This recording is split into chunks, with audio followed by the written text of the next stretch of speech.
Saudara, ada kisah seseorang yang biasa naik kereta, saudara, yang setiap hari ke kantor naik kereta, dan suatu saat dia ketemu dengan seseorang yang membuat dia terpana, saudara. Seorang perempuan yang sangat cantik menurut dia, dan dia jatuh cinta dalam pandangan pertama, saudara. Beberapa hari kemudian ada kesempatan untuk berkenalan dengan orang itu. Orang itu juga naik kereta juga biasanya ke kantor. Lalu berkenalan, lalu ada minat yang sama-sama, lalu kemudian mereka berjanji ketemu besok. Mereka janji, saudara, ya, ketemu ya besok ya. Oke, ketemu, katanya. Dua-duanya, saudara, laki dan perempuan itu. Si laki-laki begitu senang menunggu hari esok itu, saudara. Dia persiapkan diri karena dia naksir ternyata sama perempuan itu. Pagi-paginya dia datang seperti biasa dengan harapan ketemu dengan perempuan yang dia rindukan. Ketika dia sampai di stasiun itu, saudara, tunggu punya tunggu sampai waktu yang sudah kelewat lama gitu ya, perempuan itu nggak datang, saudara. Mungkin ada sesuatu ya, barangkali. Lalu dia pergi ke kantor. Besoknya dia datang lagi, saudara, dengan harapan ketemu dengan perempuan itu. Nggak datang lagi, saudara. Karena dia sudah komitmen untuk datang dan bertemu dengan perempuan itu. Besoknya datang lagi, besoknya datang lagi, besoknya datang lagi. Ternyata perempuan itu nggak datang-datang, saudara. Sudah tahu berapa lama dia datang ke stasiun itu untuk bertemu dengan perempuan itu? Hampir 20 tahun, saudara. Sampai pada akhirnya laki-laki itu mati tanpa ketemu dengan perempuan itu. Udah janji sih mau ketemu, tapi nggak datang-datang, saudara.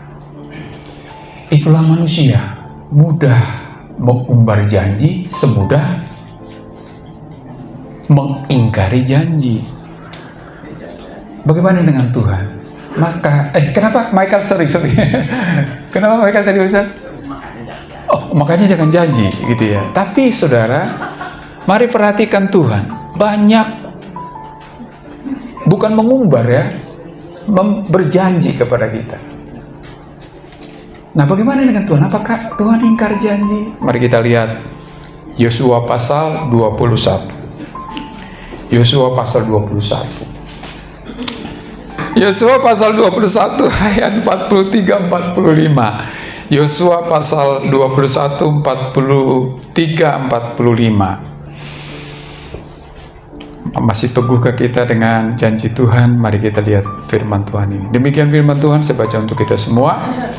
Jadi seluruh negeri itu diberikan Tuhan kepada orang Israel, yakni negeri yang dijanjikannya dengan bersumpah untuk diberikan kepada nenek moyang mereka. Mereka menduduki negeri itu dan menetap di sana. Dan Tuhan mengaruniakan kepada mereka keamanan ke segala penjuru, tepat seperti yang dijanjikan dengan bersumpah kepada nenek moyang mereka. Tidak ada seorang pun dari semua musuhnya yang tahan berdiri menghadapi mereka. Semua musuhnya diserahkan Tuhan kepada mereka. Dari segala yang baik yang dijanjikan Tuhan kepada kaum Israel, tidak ada yang tidak dipenuhi. Semuanya terpenuhi. Kok nggak ada yang mengaminkan ya? Belum mengerti. Oke, kita baca 45 kembali satu kali lagi. Saya pikir firman Tuhan sudah makanya perlu khotbah ya Pak ya. 45 1 2 3. Dari segala yang baik yang dijanjikan Tuhan kepada kaum Israel, tidak ada yang tidak dipenuhi. Semuanya terpenuhi. Haleluya, saudara. Manusia bisa ingkar janji seperti kita yang seringkali ingkar janji, saudara. Makanya seringkali anak itu terluka, saudara. Karena apa? Karena orang tua mudah berjanji tapi mudah juga mengingkarinya. Papa nanti akan lihat kamu dalam pentasnya nanti ya nak. Bikin yang terbaik ya nak. Papa akan datang. Apapun urusan papa di luar sana, papa mesti datang. Ternyata anaknya nunggu dan nunggu. Papanya nggak ada. Makanya seringkali anak terluka, saudara. Kalau saudara nggak sanggup memenuhi janji Anda kepada anak, jangan berjanji seperti Pak Michael bilang. Lebih bagus nggak janji, saudara, daripada Anda janji tapi tidak menepatinya. Berani Anda berjanji, maka beranilah menepatinya. Ketika Allah berjanji, taruhannya adalah Allah itu sendiri, saudara. Makanya Allah tidak sembarang berjanji. Ketika dia berjanji, jaminannya sebenarnya adalah dia pasti menepati janjinya. Setiap janjinya terhadap kita, saudara, pasti digenapi. Nah, masalahnya, saudara, kenapa seringkali kita ragu dengan janji Tuhan? Kenapa ragu dengan apa yang Ia janjikan kepada kita, saudara? Karena kita nggak tahu apa penggenapannya. Kenapa Tuhan tidak pernah mengungkapkan secara detail hidup kita esok hari? Atau seminggu yang akan datang? Atau sebulan yang akan datang? Kalau kita tahu, saudara, kita akan stres. Karena ada banyak hal yang kita tidak sukai di hari esok, saudara, yang akan terjadi. Apalagi yang menyeramkan, saudara. Tanggal 27 September kamu akan diputusin pacarmu loh. Itu gimana hidup kita hari ini, saudara? Kalau Tuhan berkata 27 Desember engkau akan diputusin loh. Tapi itulah Tuhan tidak akan memberitahukan, saudara, kapan janjinya akan tergenapi. Untuk apa, saudara? Untuk melihat sejauh mana kita percaya pada Tuhan yang berjanji. Saudara, nggak usah dipertanyakan janji Tuhan. Itu tadi, Allah berani berjanji, pasti Allah menggenapinya, saudara. Kita yang seringkali berjanji, nanti lihat ya, kalau jika nggak pernah kita berkata pasti, karena kita nggak tahu apa yang terjadi besok, saudara. Nah, ketika bangsa Israel, saudara, keluar dari Mesir jauh-jauh sebelumnya, Allah sudah berjanji, Kanaan milikmu, yang penuh dengan susu dan madunya milikmu, keamanan bagianmu. Itu yang Tuhan janjikan. Tapi saudara tahu, mayoritas dari bangsa itu tidak mengalami janji Tuhan. Bukan karena Tuhan tidak menepatinya, saudara. Bukan. Saya katakan tadi, pasti Tuhan genapi. Tetapi nggak semua bangsa Israel mengalaminya. Hanya Kaleb dan Yosua, saudara. Dari generasi pertama. Musa aja nggak dapet. Sekelas Musa loh. Hati-hati makanya. Nggak sebanding dengan kita dengan Musa. Menurut saya, kekeliruan Musa sangat sepele. Tapi bagi Tuhan itu bukan sepele, saudara. Karena jati diri Tuhan yang dipertanyakan. Saudara-saudaraku, seringkali kita bertanya kepada Tuhan, Tuhan kapan? Dan Tuhan tidak pernah menjawab, saudara. Dan itu lebih bagus bagi kita. Kalau Tuhan jawab detailnya, saudara, ya kita nggak perlu Tuhan, kan? Ya 27 September saya akan ketemu jodoh saya, sudah. Nggak usah doa, nggak usah ke gereja, saudara. Karena 27 September saya akan ketemu jodoh saya. Tapi karena nggak tahu kapan ketemu jodohnya, kapan ketemu Apa yang saya harapkan? Disitulah kita ingin tetap percaya dan bergantung sama Tuhan. Kenapa cerita tadi yang saya ungkapkan di awal khotbah saya, dia datang tiap hari selama 20 tahun, saudara. Karena dia yakin itu perempuan itu akan datang. Padahal datang, saudara. Saudaraku, Allah pasti genapi janjinya. Tetapi kenapa seringkali kita tidak mengalami janji itu? Karena kita tidak tetap pada keyakinan suatu saat Tuhan akan menepati janjinya. Mari perhatikan, saudara, apa yang dikatakan di ayat yang ke-43. Jadi seluruh negeri itu diberikan Tuhan. Seluruh, saudara. Tidak ada yang tertinggal, tidak ada yang tersisa. Semua. Kalau saudara baca di kitab Keluaran, saudara detail dari tanah itu. Di utara apa, di selatan apa, di barat apa, di timur apa, perbatasannya apa, dan dengan negeri mana. Semua diberikan oleh Tuhan. Tetapi hanya Kaleb dan Yosua yang mendapatkannya, saudara. Karena apa? Karena tidak teguh pada keyakinan akan janji Tuhan, saudara. Menanti memang adalah sebuah pekerjaan yang sangat membosankan.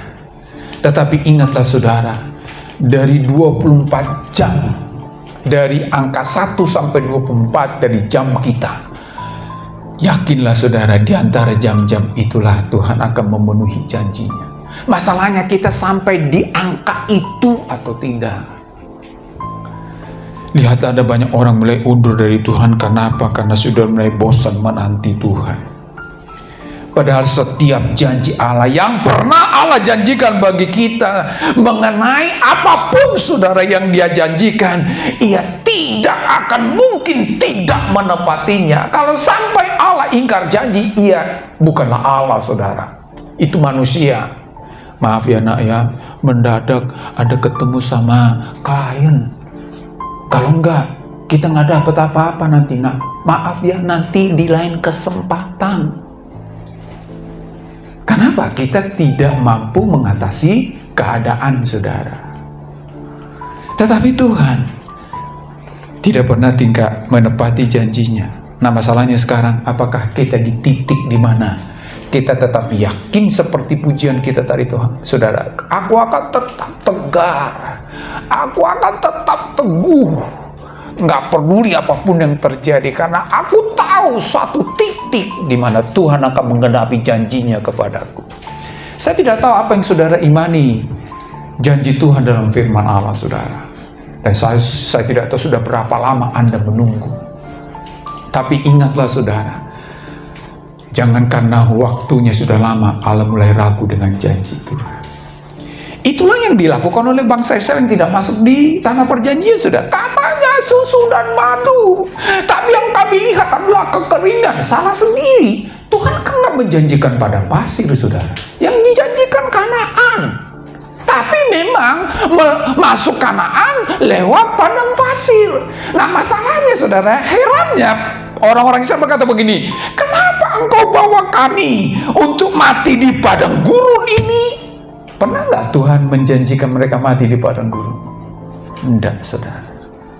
Mereka yang menetapkan mereka mati di padang gurun. Seringkali kita yang menetapkan kita mendapatkan sesuatu di luar dari janji Tuhan.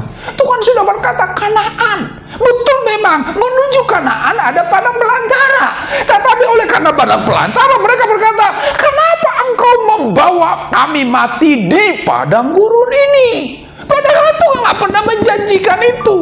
Tetapi Tuhan mereka menetapkan bagi diri mereka sendiri sesuatu yang tidak pernah dijanjikan Tuhan. Nah, saudara tahu, mari perhatikan ini, saudara. Tuhan mengiyakannya, saudara. Kenapa? Karena itu pilihan kita. Mati kelaparan di padang gurun, mati kelaparan di padang gurun, saudara. Makanya hati-hati dengan mulut kita, saudara. Mohon maaf ini, terlalu kasar ini mungkin. Memang aku ini brengsek, gitu kan? Saudara, betul-betul brengsek, saudara. benar-benar memang goblok kamu, gitu kan? Makanya anaknya agak rada-rada nggak jelas, saudara. Padahal Kanaan, memang saudara, menuju Kanaan banyak pergumulannya, banyak persoalannya. Tapi herannya saudara, hanya percayakan sebenarnya. Tuhan gak ada air. Kamu kan bilang Tuhan Kanaan. Ya kasih air dong Tuhan, kan harusnya begitu. Tapi justru sebaliknya, kenapa? Mengapa? Saudara-saudaraku, dari ayat 43 ini menunjukkan kepada kita, tidak ada satu janji Tuhan yang tidak akan dibatalkan, saudara, ditiadakan. Sekalipun Anda belum mengalaminya saat ini. Bukan karena belum mengalami lalu kita berkata, nggak benar itu janji Tuhan. Itu mau-maunya Tuhan, bisa-bisanya Tuhan. Jangan karena belum mengalami lalu membatalkan janji. Awas, hati-hati saudara. Jadi bangsa Israel mayoritas tidak mengalami janji Tuhan bukan karena Allah tidak sanggup memenuhinya, tetapi karena mereka pilih bagi diri mereka sendiri untuk tidak sampai di janji Tuhan. Saudaraku, memang sulit memang ketika sesuatu janji belum tergenapi. Itulah sebabnya dikatakan di Ibrani pasal 11, saudara, iman adalah dasar dari segala sesuatu yang kita harapkan. Dan bukti saudara tahu arti bukti? Saudara tahu bukti ya? Bukti itu adalah sesuatu yang sudah konkret. Konkret loh bukti. Misalkan, buktinya apa? Perasaan sih itu mah bukan bukti, saudara. Kalau perasaan. Bukti artinya sesuatu yang sudah konkret, saudara. Tapi itu tadi makanya iman. Bukti dari segala sesuatu yang yang tidak kita lihat. Ada, saudara, namanya juga bukti. Tapi kita belum lihat. Ada datanya, saudara. Tapi belum kita lihat. Saudaraku, kalau engkau mengimani Tuhan dan janjinya, jangan pada apa yang engkau lihat. Yang engkau lihat mungkin jauh dari janji Tuhan. Yang engkau lihat mungkin jauh dari apa yang kau harapkan. Tapi iman berkata, bukti ada. Kanaan itu ada. Nggak tahu Kanaan hidup Anda apa. Sesuatu yang dijanjikan Tuhan dalam hidup Anda. Sesuatu yang menjadi harapan Anda. Jangan pernah hilangkan itu karena Anda belum melihatnya. Itu bukti adalah iman, saudara. Makanya seringkali kita disuruh berharap di tengah-tengah tidak ada harapan, saudara. Kenapa? Bukti ada, saudara. Bagi orang tidak ada harapan. Tapi bagi kita yang percaya, ada wujudnya. Makanya iman. Itulah iman, saudara. Makanya Paulus juga pernah berkata, kalau kita sudah melihat, ngapain lagi kita mengharapkan apa yang kita sudah lihat. Tetapi karena kita belum lihat, disitulah iman berperan, saudara. Aku tetap di sini sampai mati loh tuh orang itu. Padahal yang ditunggu-tunggu ingkar janji, saudara. Nah, kenapa kepada Allah seringkali kita nggak seperti itu, saudara? Sama perempuan yang tidak menepati janjinya 20 tahun sampai mati, dia setia, saudara. Ada seorang istri yang memang KDRT ya, diperlakukan suaminya, saudara. Dia tetap mengasihi suaminya. Dia tetap percaya bahwa suaminya akan dijamah oleh Tuhan. Suaminya akan dipulihkan oleh Tuhan. Janji Tuhan berkata, satu orang bertobat di dalam satu rumah, maka seisi rumah itu akan diselamatkan. Bertahun-tahun dia doakan suaminya. Dan satu titik tertentu dia berkata, nggak kuat. Lalu yang keluar dari mulutnya apa? Cerai. Aneh ya? Bertahun-tahun bisa. Kalau memang harus cerai, ngapain bertahun-tahun nunggu, saudara? Ceraiin aja ketika ditampar. Kan gitu. Cerai! Gitu loh. Selesai kan? Nunggu 20 tahun, ngapain? 20 tahun itu menjadi percuma, saudara. Tetapi kalau engkau berkata, 20 tahun aku diperlakukan seperti ini, aku tetap percaya. Ada bukti, namun aku belum lihat. Suamiku akan dipulihkan oleh Tuhan. Kalau saudara sudah melihat, ya nggak perlu lagi bersuruh kepada Tuhan kan? Apalagi makanya kenapa orang pergi ke paranormal? Nerawang kan? Waduh, kayaknya kelam ini. Hujan soalnya kelihatan di sini. Mendung padahal polusi, saudara. Bukan mendung, polusi aja di Jakarta ini, bukan mendung. Bapak Ibu, jangan menjadi percuma penantian Anda. Kalau satu titik tertentu Anda mulai ragu dengan janji Tuhan, mendingan nggak usah percaya Tuhan, saudara sekalian. Kan gitu. 20 tahun berlalu tanpa kan 40 tahun loh orang-orang Israel di padang gurun nggak masuk tanah Kanaan. Ya ngapain, saudara? Tetapi Tuhan berkata, firman Tuhan berkata, tidak satu pun yang tidak digenapi, saudara. Saya tidak tahu apa yang saudara harapkan dari Tuhan. Teguhlah dalam keyakinan itu. Allah nggak mungkin tidak menepati janjinya. Coba renungkan sejenak. Apa sih yang engkau imani di dalam Tuhan? Dan nggak usah tanya Tuhan, kapan Tuhan? Nggak usah tanya.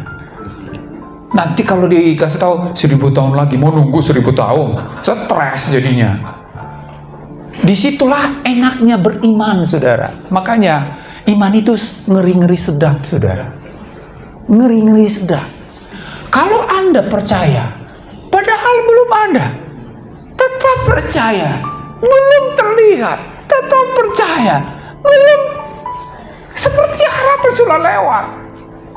Tetapi ayat ini berkata, tidak ada satupun yang dijanjikan Tuhan yang tidak digenapi.